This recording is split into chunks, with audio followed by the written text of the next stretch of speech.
à laquelle se référait René. Et ça ne se surmonte pas sans produire une sorte d'analyse. Les Espagnols et les Portugais ont mis 10 ans à analyser le contentieux entre eux-mêmes et puis tout ce qu'ils avaient fait en Amérique du Sud, en Amérique centrale. Ça s'est fait à travers une encyclopédie éthique.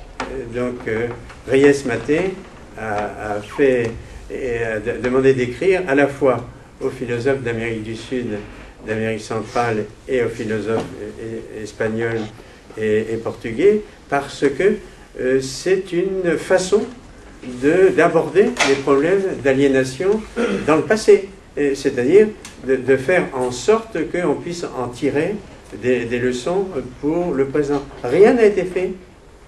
Par contre, pour analyser le contentieux de l'Europe et du Maghreb, en particulier de la France, ni non plus pour analyser le contentieux avec l'Afrique tout entière. Et ça, c'est capital. Et c'est une participation, donc, volontaire par omission à la façon de laisser donc des peuples entiers victimes d'épidémies, de misère, et puis des abus de pouvoir de leurs dirigeants. Il y a une responsabilité de l'Europe dans la situation actuelle, et ça ne va pas, et ça n'ira pas sans une analyse et sans une participation des intellectuels de part et d'autre. Personnellement, voilà, au risque de museler une fois de plus les gens, je vais prendre une pause et je demande à ce que Patrice prenne ma place. Je suis invité là, parce que si on change de table, on peut poser la question. Nicolas, tu peux la poser. Mais non, on ne change pas de table, je demande à Patrice de prendre la place pour qu'on ne change pas de table. Nicolas, c'est la dernière question, tu la poses. Oui, parce que en fait, c'est une question pas du tout philosophique, hein, parce que je ne sais pas faire. Hein. C'est par rapport à vous, Bruno Cani. Vous avez questionné la gueule du département actuel, par rapport à ses souvenirs d'enseignants. Et j'ai bêtement regardé la tribune, bêtement regardé le programme. Et puis il y a un truc qui me vient à l'esprit. Alors je vois qu'il y a deux femmes, des anciennes de Paris 8. Et puis je me dis, mais dans le département, il y a beaucoup de jeunes femmes qui ont été recrutées ces dernières années. Et elles ne sont pas là, même pas dans l'assistance. Non, c'est pas une question de... C'est juste... Est-ce qu'à Vincennes, c'était très masculin, le département de philo, en termes de collectif enseignant, hein, je parle.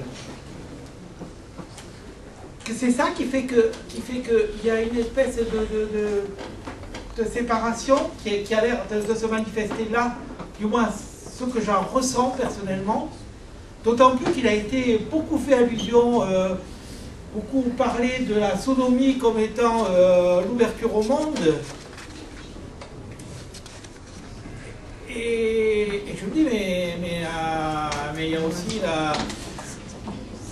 le coït vaginal qui est une ouverture au monde. Et moi je suis homo, je pose la question parce que je suis homo justement, parce que j'ai l'impression que là on est fermé entre mecs. Voilà. Et c'est parce que vous avez posé la question du département. Et là, c'est manifeste et je me dis, mais il y a un truc qui ne va pas. Voilà.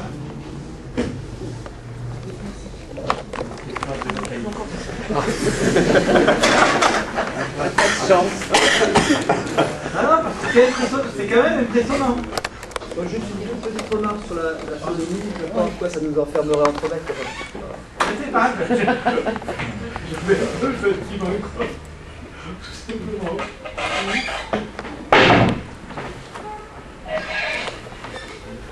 Si personne ne souhaite répondre immédiatement, on pourrait peut-être prendre la pause. Donc 10 minutes de pause. Quand vous faites les images. Bon, ben ça, je ne savais pas qu'il voulait faire une pause là. Donc ça me torche la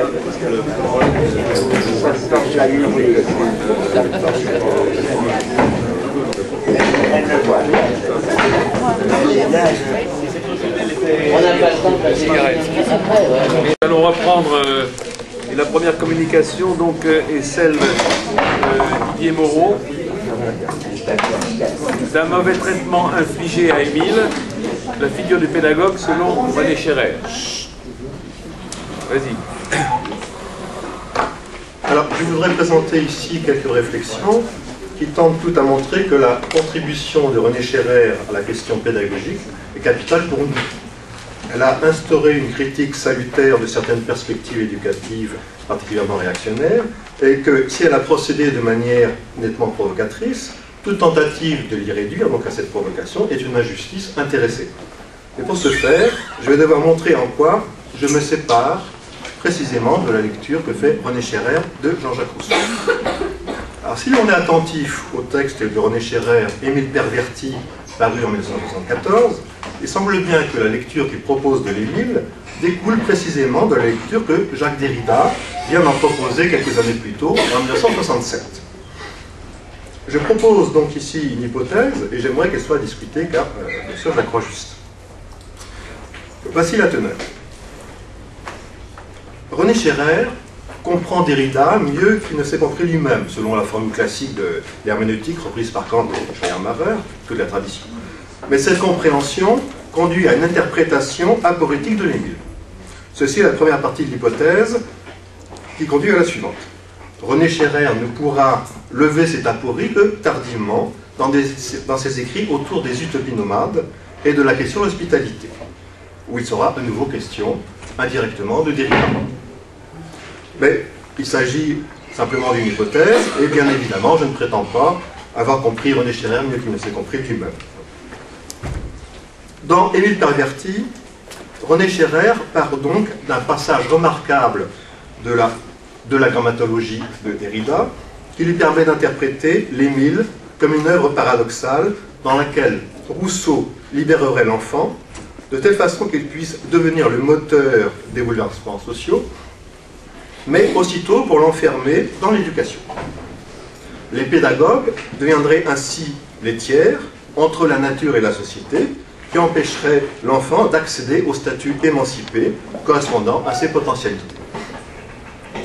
Derrida note que le supplément chez Rousseau désigne dans le même geste l'écriture et l'éducation. Je cite Derrida. Dans les Confessions, au moment où il explique comment il est devenu écrivain, Jean-Jacques décrit le passage à l'écriture comme la restauration par un certain type d'effacement calculé de la présence déçue de soi dans la parole. Page 204. Rousseau ferait ainsi l'expérience d'une présence pleine impossible, malgré le privilège de la phonée, et se tourne alors vers l'inscription de traces, qui ne peuvent, donc de l'écriture, qui ne peuvent y suppléer que dans leur propre auto-effacement, dans leur propre auto-superposition. On assisterait alors à un basculement vers la mobilité des formes, vers les métamorphoses. Mais le coup de génie de Derrida est d'avoir identifié cette impossible inscription de soi, de l'écriture, à l'inachèvement de l'éducation. Je cite Derrida. Toute l'organisation et tout le temps de l'éducation seront réglés par ce mal nécessaire, il cite Rousseau, suppléer à ce qui manque et remplacer la nature. En résumé, la suppléance chez Rousseau interdit la perspective d'une parousie, d'une présence achevée, parachevée de l'homme. La suppléance chez Rousseau réoriente plutôt la question éducative vers le schème de la métamorphose. Une totale plasticité éducative et non plus une conversion à la vérité de l'être, telle que, selon Derrida, l'ontothéologie orientait la formation humaine. Mais cette plasticité, pour Rousseau, ne peut plus suivre les modèles de la vertu antique. Pour Rousseau, on ne peut plus à la fois former l'homme et le citoyen.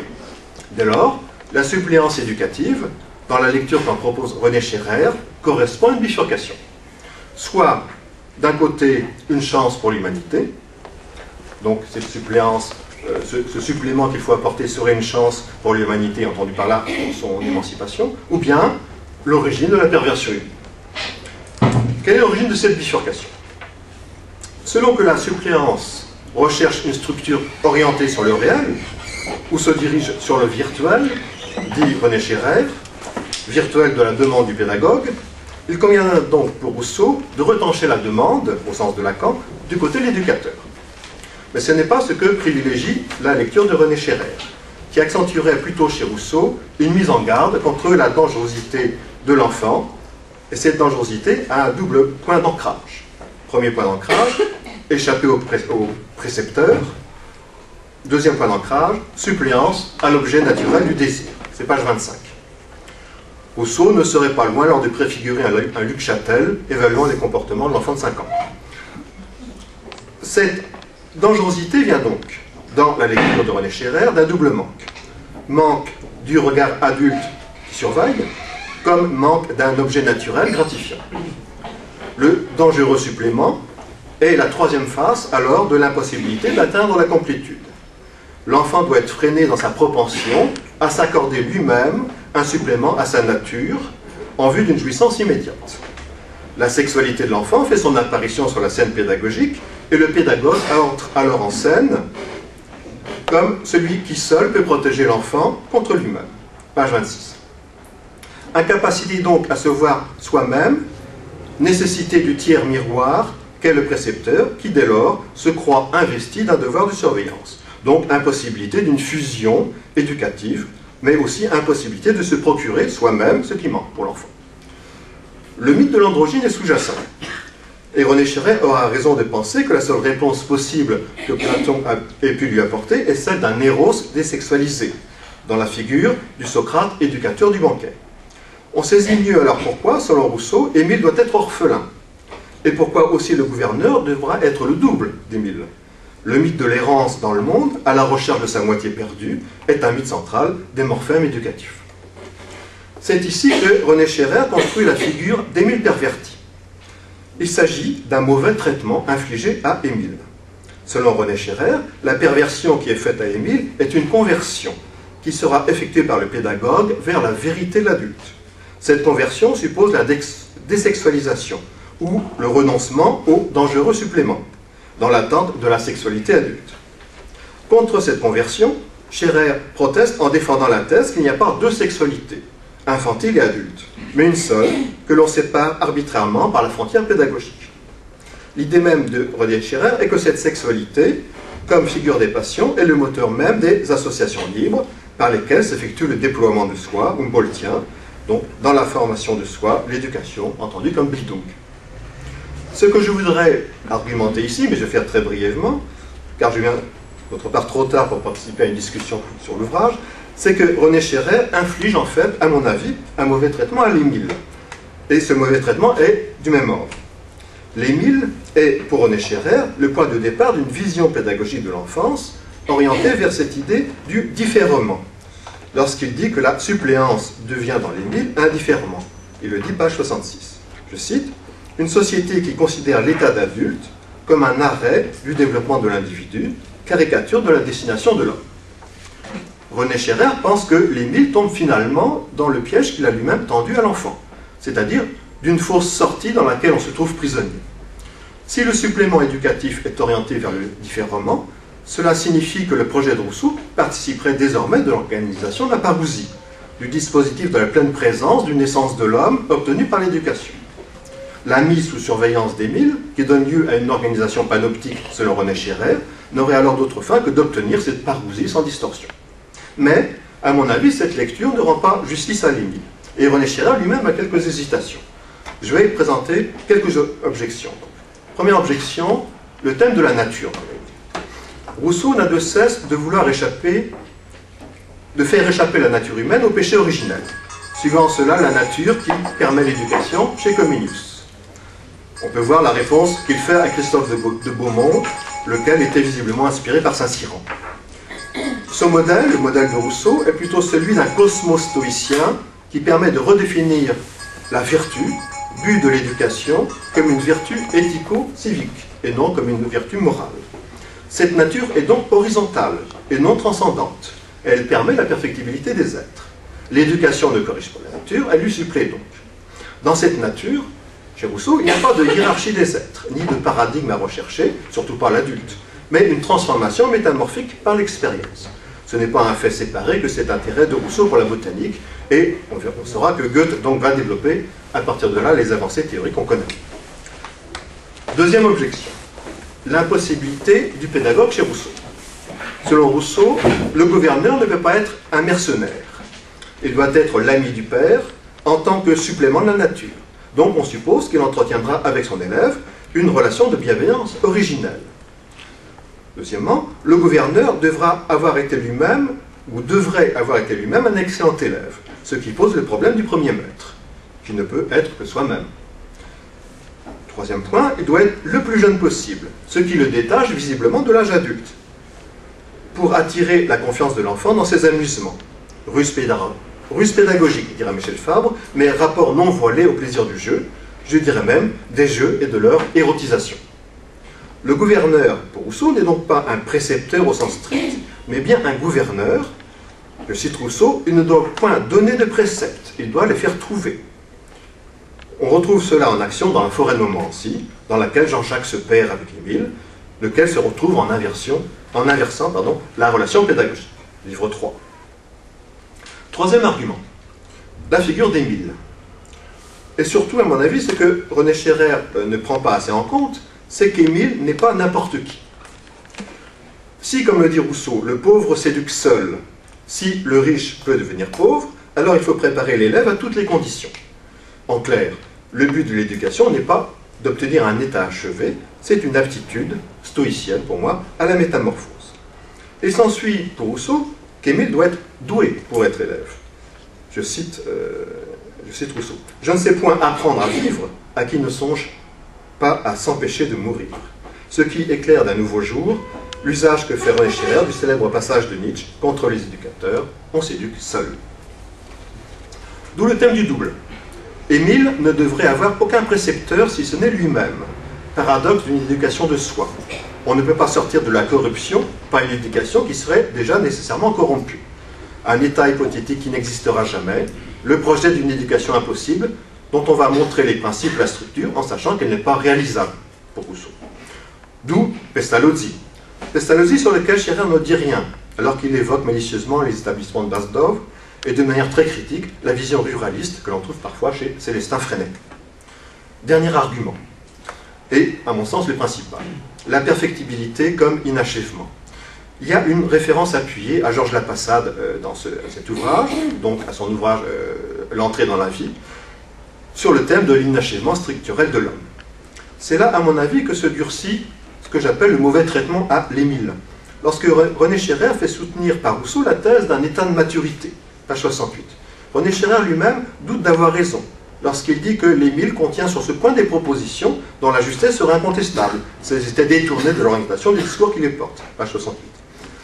Rousseau, du fait de la perfectibilité, n'a jamais supposé un tel achèvement. Tout au contraire.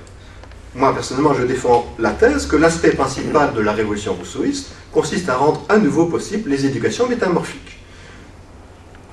Et il y a un argument parmi d'autres, c'est ce passage, ce célèbre passage du livre 4 de l'Émile, où le sens même de la communauté est renvoyé du côté de la finitude. Vous connaissez ce passage, j'en cite quelques lignes. C'est la faiblesse de l'homme qui le rend sociable, ce sont nos misères communes qui portent nos cœurs à l'humanité. Tout attachement est signe d'insuffisance. Si chacun de nous n'avait nul besoin des autres, il ne songerait guère à s'unir à eux. Tous les hommes sont nés nus et pauvres, tous sujets aux misères de la vie. Enfin, tous sont condamnés à mort. Voilà ce qui est vraiment l'homme. Voilà de quoi nul mortel n'est exempt, dit Rousseau. Donc, sur le fond, je suis bien d'accord avec René Scherrer.